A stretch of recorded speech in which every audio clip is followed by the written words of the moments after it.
All right, so we're gonna do a little bit of snow driving. We got about 5 or 6 inches of wet, heavy wet snow, and we got brand new Nokian Hot Complete R3s. They have less than about maybe 1,000 miles on, maybe 500 miles. We haven't gotten much snow here, but being that it's December 13th, I just finished snow blowing my driveway a little bit. Stuff is super wet, so we're gonna do a little driving video here around my community and show you how good this car does in the snow. This is a 2014 Honda Accord EXL. So this car is the 4-cylinder with the CVT, and she's got 139,000 miles on it, as you can see.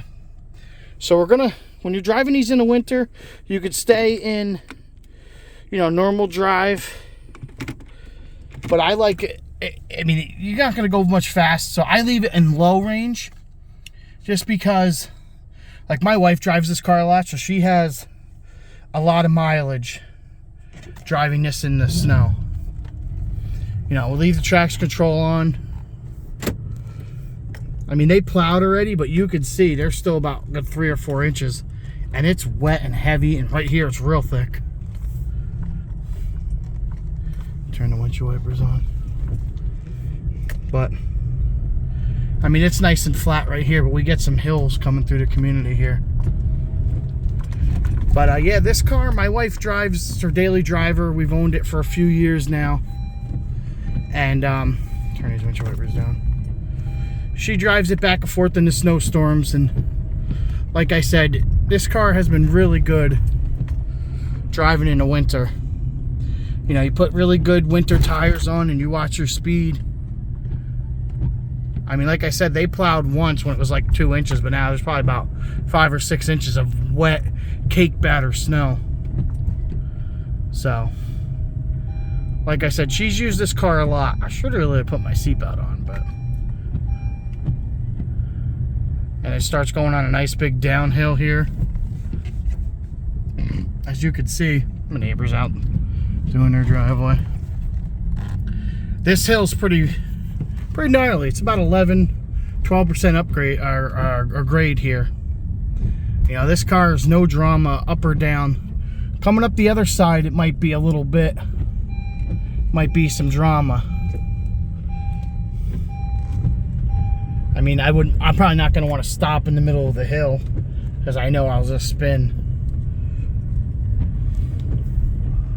I mean, the main problem with this car is it's only 3-4 inches off the ground. I mean, my wife's drove through a foot of powdery snow like it was nothing now. As you can see here, oh, somebody already came through. This turn doesn't look like much, but a little bit of traction control intervention, a little bit of spinning, let off. It's spinning a little bit, but we're going up the other side of that 10-12% grade. So if you leave this car in low range, I mean, this car's got 190 horsepower, so it's a lot running through the front wheels, you know. But this whole thing is uphill right here, you know. So don't ever let anybody tell you you need four-wheel drive. I mean, if it ever gets that bad to where you need four-wheel drive, maybe you shouldn't be on the road. Oops, sliding. But you can bring it right back. With the snow tires, you know, you slide a little bit, you come right back. So let's turn around here, the end of my driveway, where it's like a foot tall. Do a little U-turn, a little bit of traction control intervention. I mean, I'm driving right through this stuff. You can see it's scraping under the car. It's like a foot deep. Now we're gonna go down the other way. Now this is the one we just came up. As you can see, this is, like I said, 11 or 12% grade. I'm not even touching the gas. I'm in low range in the car. You know, and you can see our tracks, look how deep it is. It's about 5 or 6 inches of slushy, like packed pancake batter snow. And like I said, we just came up this. We were spinning because we had to slow down here. But once we got momentum and it stopped spinning, you know, we made it up fairly easy. I mean, I've never owned a four-wheel drive. I have 2 pickup trucks, and neither one of them is four-wheel drive. And like I said, I mean, this is the hill we just came up. I don't know if you guys can really see how steep it is. Like, look how steep this whole hill is. Everybody in the community's got four-wheel drive except for Mikey. We don't need it. Now this is the way we just came back up, spinning a little bit. Let the traction control cut me back, gain a little speed. Now I'll show you this. I'm doing just under 20 miles an hour, holding steady pressure. Now we start going up the other side that we came down before. That was really steep. Just doing 15, 20 miles an hour. And it's really steep right here. Look at that, just chugging right up the hill like it was nothing. I tell people all the time, tires are where it's at.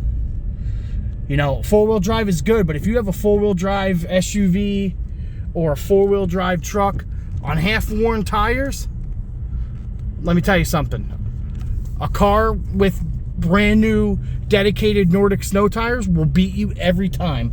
Unless, you know, they get centered up and high centered on some heavy snow or something. But for the most part, like I said, good quality tires. And four-wheel drive doesn't mean four-wheel stop. Like right now, I'm doing almost 20 miles an hour. Yeah, I'm on a straightaway. And now we're gonna do a brake. We're gonna do a brake test to show you the difference. At 20 miles an hour, I stopped in like 10 or 15 feet.